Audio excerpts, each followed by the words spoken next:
maa ngi leen di nuyu yéen ñëpp waa Koungheul ZZ la from Koungheul Série. Mon nom c'est Ibrahima Kabir Boy, réalisateur, caméraman, monteur, agent marketing communication digitale. Comme ni ko Grand Matar waxee ñu ngi woon ci benn projet spécial musique vidéo tour bon ñi nekkoon ci ay démarches bon mi ngi avancé bu baax a baax projet bi mu ngi nekk maanaam si wàllu culture lay wax ñu war ko def ci ay gox yi fasantikoo lu ci mel ni Gambie Kédougou Kaolack Saint-Louis ay ndaw yi dëkk Koungheul fii ñoo ko initié mi Kabir ak ZZ bon ñu nekk ay ndaw yoo xam ne yu engagé leen nekk ay acteurs culturels bon mais le problème en nekk mooy gars yi ñu ngi ñëw mais waaw ça reste quoi autorités yi waaw voilà ñu ngi leen di woo ñu ñëw jàpp si bu baax a baax. Matar affaire bi mi ngi avancé projet mi ngi avancé bu baax a baax parce que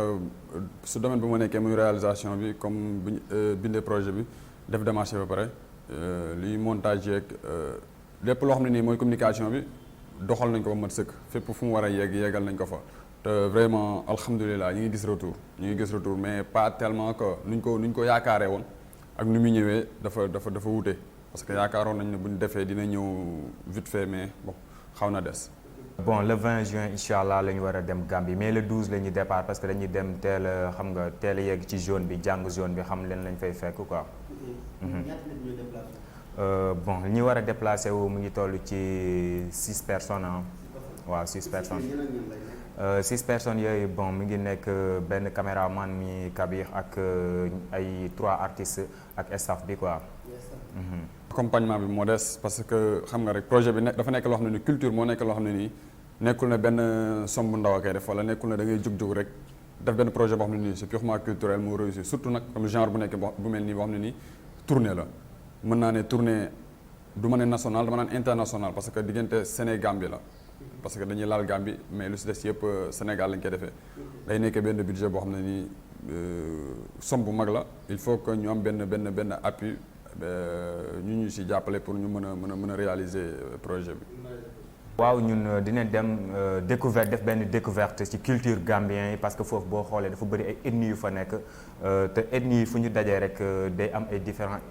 cultures yu fay feeñ quoi moo tax ñu choisir Gambie war fa njëkkee xool ñoom seen culture nu muy demee parce que ñun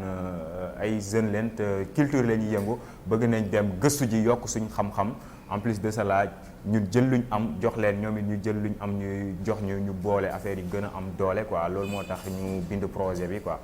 Koungheul mën na see gagné lu bari ma tax parce que culture moo nekk loo xam ne nii moom développement ñoo ànd culture dëkk mënul développer sans culture te Koungheul dañoo xool que ne culture bi xaw na fay sooxo lu bari gars yi malgré que ne ñu ko jiite xam nañ ko bëgg nañ ko mais xamuñ ko pour nan la ñuy doxee pour culture bi dox moo tax ñu indi projet bi Koungheul dem wuti ci loo xam ne nii benn documentaire lay nekk culturel indi ko exposé ko wan ne lii mooy culture fexe de telle sorte ko mu indil benn apport Koungheul boo xam ne nii si wàllu culture comme par exemple brassage culturel bi ngay dégg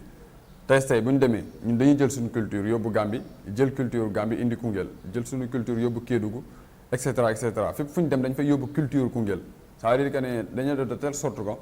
musique bu ñu yor fii nii ak culture bu ñu yor fii li ñu yóbbaale moo tax ñu def ko musique vidéo tour dañuy def musique bu ñu demee wan ne culture kooku ñoom dañuy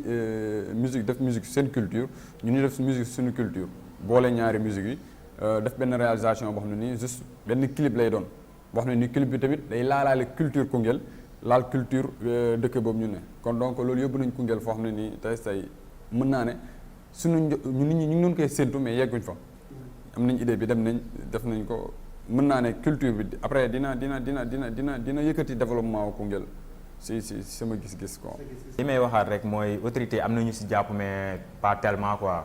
di lancer waat appel rek ne gars yi ñoo waroon def lii comme am na ay ndaw yoo xam ne engagé nañ pour culture Koungheul dekki culture Koungheul mën a dem ci kanam man li ma gis mooy la moindre des choses ñu ñëw appuyer ñu jàppale ñu quoi mais su ma mën naa wax sa cité tour benn autorité lañ gisagum mu jàpp ci mi Mayacine Camara voilà mention spéciale Mayacine Camara gis nañ soutien bi quoi jaajëf mais yeneen gars yi tamit terewul ñu ngi leen di woo parce que lii développement la lii du affaire de politique parce que culture mënoo ku wax développement wax culture voilà kon ñu ngi woo autorité yëpp ñu ñëw jàpp si quoi parce que soxla nañ fonds parce que budget bi nekkul lu ndaw tamit budget bi mu ngi nekk 1 659 000 quoi kon ñu ngi woo gaa yëpp ñu ñëw jàpp si parce que Koungheul mooy gagné quoi te tamit yaakaar naa ne jeunesse Koungheul bëgg nañ culture te mënoo wax développement sans culture kon ñu ngi woowaat gaa yëpp ñu ñëw jàpp si quoi voilà xam ne seen i doom leen te loolu la ñu bëgg développement la ñu bëgg ci la ñu dox chaque jour quoi te tamit après le problème a nekk mooy dañuy recevoir gars yi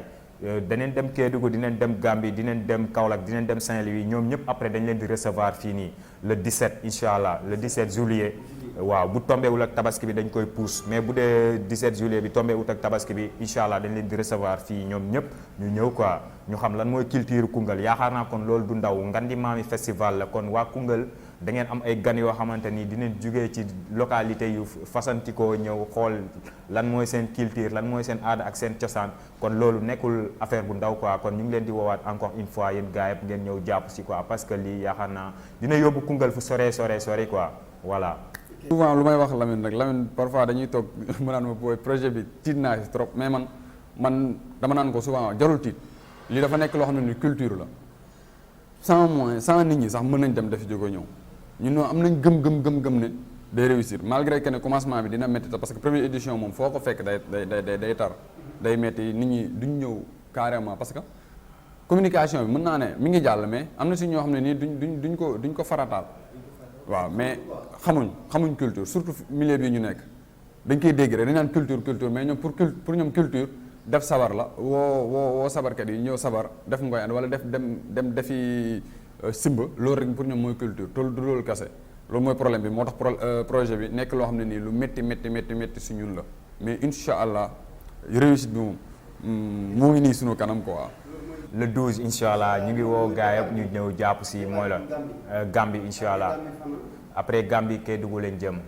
après Kédougou Kaolack après Kaolack Saint-Louis lañ koy tëjee ñëwaat Koungheul le 17 incha allah tëj ko mu jeex ba déwén deuxième édition bi incha allah. retour bi mi ngi nekk le 17 le 16 du mois le 16 17 parce que 16 bi ñu ngi ko bëgg ñooy def projection film benn salle la ñuy jël fii nii def benn projection boo xam ne nii documentaire culturel lay nekk ça veut dire que bu ñu demee Gambie dañuy dem dans les lieux de culte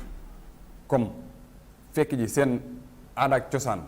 seen base yi fan lañ nekk ñu dem waxtaan ak ñoom magu démb yi ñoo xam ne nii ñoo xam culture ñu fa ne ñu waxtaan ak ñoom si culture ak aada ak cosaanu dëkk ba bu ñu waxtaan ak ñoom ñu ànd ak def benn documentaire boo xam ne dañuy dugg si biir ville bi xool lieu de culture yu fa nekk yëpp def fa benn vidéo boo xam ne nii bu ñu ñëwee dañuy rassembler vidéo yëpp si dëkk bu ñu dem bu ñu ñëwee dañuy boole mu nekk benn long métrage boo xam ne nii dañ koy exposé waa Koungheul autorités yi exposé war na xam ne lii mooy culture pour que ñu xamutoon culture xam ne culture du sabar kase du simb kase dafa yaatu quoi. le message bu may lancé mooy si côté autorité yi laay wax parce que jeunesse boo gis day bëgg accompagnement day bëgg nga guider ko surtout jeunesse boo xam ne ni tey am na ay idée di taxawal ay projet tey bu doon projet bi tey extérieur nga ko def gars yi ñoo lay fekk si buñ gisee annonce bi ñoom ñoo lay fekk si jox la xaalis sans yow nga def démarche ñoo la jox xaalis ñëw ba pare sponsoriser la pour nga dem defi ji ko parce que culture la man maa ngi kii benn documentaire boo xam ne nii long métrage la gars yi France lañu jógee ñëw def ko fi mais autorité yu fa nekk ñoo leen financé ñu ñoo def si ko kon donc maa ngi ñaan autorité yëpp na leen ko njëriñ affaire bi du ñun kase pour Koungheul la juste que dañoo nekk si kaw rek mais am na ñeneen ñoo xam ne nii ñu nekk suñu ginnaaw mënuñ def parce que booy def benn projet boo xam ne nii il faut que mënuñ ñun ñëpp ñoo jógandoo dem defi ci démarche dañ ciy choisir quelques personnes ñu dem defi démarche yi ñu ko mën ñu ko xam mais am na ñeneen ñu nekk suñu ginnaaw du ñun kase mën naa ne vingtaine de personnes lañ parce que benn mouvement la mais ñaar ñi mooy feeñ mais am na ñeneen ñu nekk si ginnaaw vingtaine de personnes yoo xam ne nii ñu ngi si ginnaaw mais ñaar ñi ñooy dem defi ci démarche yi non mbir mi du rap kase parce que nit ñi tamit ñu ngi doon jàpp ne bu ñu gisee souvent dañ naan les rappeurs mbir mi du rap kase parce que man du ma rappeur xaw ma nu ñu téye micro Lamine mooy rappeur mooy ZZ am na DJ si biir am na ay beatmaking am na ay présentateur am na lépp mi ngi si biir mën naa ne lépp ay karatéka lépp a ngi si biir c'est-à-dire que benn mouvement boo xam ne mouvement culturel la lépp la ëmb nekkul na dafa ëmb lépp loo xam ne ni luy culture da koo ëmb si biir mouvement bi